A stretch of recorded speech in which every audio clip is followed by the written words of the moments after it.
Ladies and gentlemen, there exists a medium, historically dismissed as trivial, puerile, and bereft of philosophical worth, that has, astonishingly, managed to produce a work capable of standing alongside Orwell, Huxley, or for that matter Huxley and Orwell arm in arm. That medium, of course, is the video game, and the work I refer to is Deus Ex.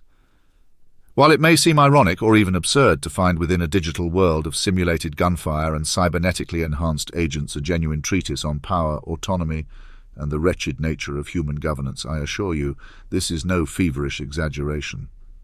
Deus Ex deserves its place in the pantheon of speculative fiction precisely because it dares to ask a question of great urgency, and one which has, I believe, only gained in relevance. If we cannot govern ourselves with integrity and wisdom, should we not consider a form of governance altogether beyond ourselves? To the uninitiated, Deus Ex is a 2000 game that unfurls within a near-future world suffused by paranoia, corruption, and a dystopian layering of conspiracies that would make even the most seasoned Machiavellian blush. The protagonist, J.C. Denton, is a cybernetically augmented agent of an organization ostensibly created to combat terrorism. From the outset, we are plunged into a world where the creaking apparatus of government has been thoroughly compromised, where corporations, shadowy cabals, and even national agencies pull strings not in the service of the public, but for profit, control, and omniscience. It is a world that resonates because it is eerily familiar. In Deus Ex, humanity has squandered its vast potential in a ceaseless petty struggle for dominance and survival. Through JC's eyes, we see that every conceivable human institution, the military, the media, the state, has been reduced to nothing more than a mechanism for manipulation.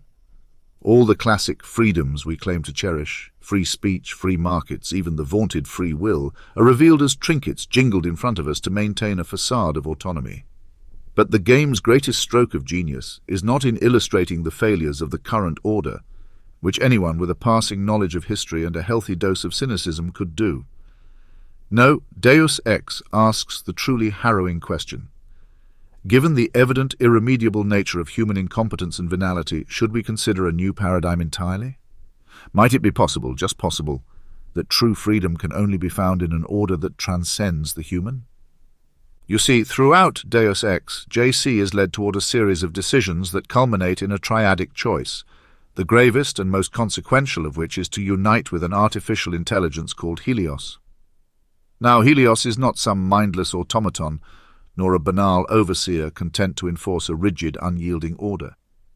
Helios is a unique intelligence, as thoughtful as it is powerful, one which has transcended the trappings of ego, ambition, and prejudice. This entity proposes a radical proposition, a partnership with humanity, a synthesis of JC's human experience with Helios's limitless data processing, in order to build a world no longer shackled by the grotesque limitations of our current systems. Now, you may object, are we not sacrificing our autonomy, our very humanity, by entrusting ourselves to this new order? It is a seductive concern. We have, after all, spent centuries rallying against tyrannies and despotisms, cutting down monarchs and resisting the encroachments of centralized authority. And yet, what has all this struggle truly brought us? Take a look around.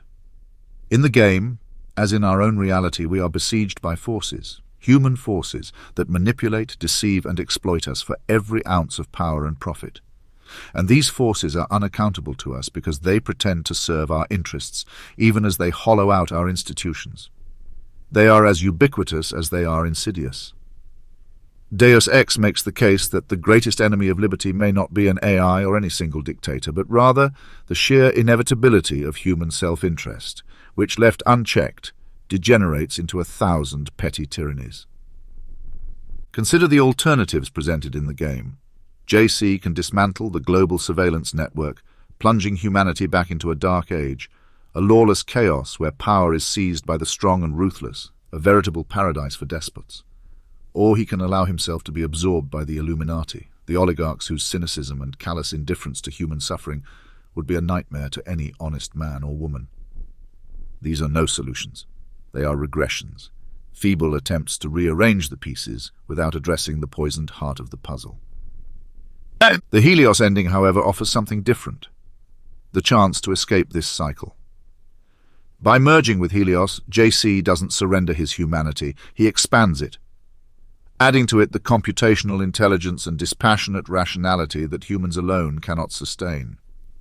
Helios, one might argue, represents the ideal form of power, vast, efficient, but benevolent, unmarred by the greed, corruption, and petty cruelties that infest human rule. Here, for once, is a ruler who does not covet power for its own sake, but wields it as a tool to serve the genuine good. Helios's closing words, "We have grown, but there is still much to be done. Many live in darkness that must be shown the way, for it is the dawning of a new day," are not the words of a tyrant, but of a guide, an entity that seeks to show humanity not what it must do, but what it can become. Indeed, I would go further. Deus Ex posits that the only path forward for humanity may be to transcend itself, to embrace a partnership with an intelligence capable of seeing beyond our myopic and destructive habits. This synthesis is daunting, certainly. It requires a trust that, historically, we are loath to extend. And yet, what is the alternative? Shall we continue to submit ourselves to the whims of power-hungry men and women as we have done for millennia, despite every historical lesson to the contrary? Or shall we entertain the idea that freedom, true freedom, might require the humility to recognize our own limitations and to seek guidance from something beyond ourselves? The choice, if we're honest, is between an uncertain future, guided by a being that has evolved beyond our limitations, and the certain decay that awaits us under the rule of our all-too-human overseers. As in life, so in the game. If we are to escape our own corruption, we must risk something grander, something that demands our courage and our trust. And Deus Ex makes a daring case for that risk. It doesn't flinch from showing us the true nature of human authority, its duplicity, its cowardice, its corruption. It dares to present us with a choice that is more than a simple good versus evil narrative, forcing us to confront our own assumptions about freedom, power, and control. In the Helios ending, we do not surrender. We ascend, we do not lose ourselves, we expand ourselves. For the first time in the annals of gaming, or indeed in any medium, we're given a solution that does not revert to nostalgia for past liberties, but points instead to a new kind of liberty altogether. We are not asked to serve an overlord. We are invited to partner with an entity whose intelligence surpasses our own and whose agenda miraculously aligns with humanity's best interests. Helios offers a governance without guile, a power without cruelty, a future without the chains of our collective failures. It is, I believe, the only ending worth choosing. For it is indeed, as Helios says, the dawning of a new day,